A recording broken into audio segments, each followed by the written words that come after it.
যতই চেষ্টা করি না কেন সবাইকে নিয়ে সুন্দর মুহূর্ত উপভোগ করব, সবাইকে আনন্দ আর ভালোবাসা দিয়ে ভরিয়ে রাখব, কিন্তু ওই যে উপরওয়ালা একজন আছে, উপরওয়ালার পরিকল্পনাই সবচেয়ে উত্তম পরিকল্পনা। উপরওয়ালা যা পরিকল্পনা করে রেখেছে তাই হবে, কিন্তু আমার জন্য এমন পরিকল্পনা কেন উপরওয়ালা করে রেখেছে, চলেন সেই গল্পটাই আজকে আপনাদের সাথে শেয়ার করি।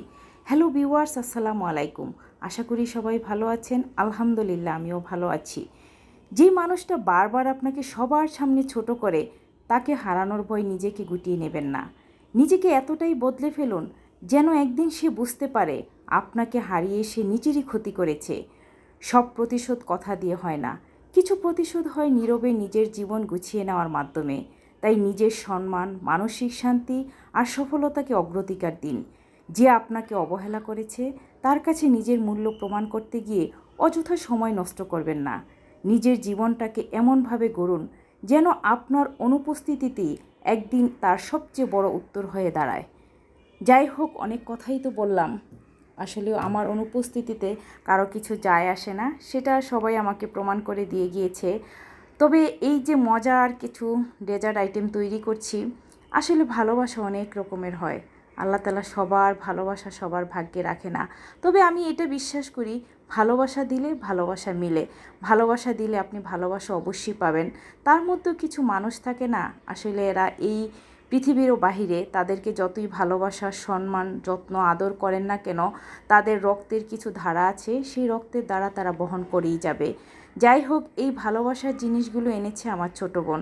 সেই কুমিল্লাতে থাকে, সেখানে সে আসলে একটা লোকের কাছ থেকে দুধ রোজ করে খায়। সে আসার সময় সবসময় এরকম আমার জন্য দুধ নিয়ে আসে, কারণ আমি দুধ যেমন পছন্দ করি, দুধ দিয়ে যে কোনো ডেজার্ট আইটেম তৈরি করলে সেটাও পছন্দ করি। তো আমার ছোটো বোন মাশাআল্লাহ, সে একদম মানে রেস্টুরেন্টের মতো করে দই পাততে পারে। তো তার রেসিপি ফলো করে তাকে সামনে রেখে আমি আজকে দই পাচ্ছি। এই যে দুধগুলো দেখছেন না, ঘন করে জাল করে নিয়ে আসছে। তারপরেও আমি আমার বাসায়ও কয়েকবার জাল করেছি, 2বার জাল করে তারপরে এটা কুসুম গরম করে 7বার এরকম এই পাতিল থেকে ওই পাতিল ঢালতে হয়।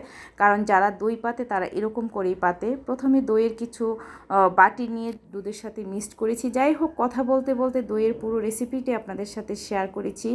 দই তো পেতে রেখেছি, তারপর আসলে সবাই একসঙ্গে হলে যেই খাবারটা মজা লাগে সেটা হলো এরকম ভর্তা।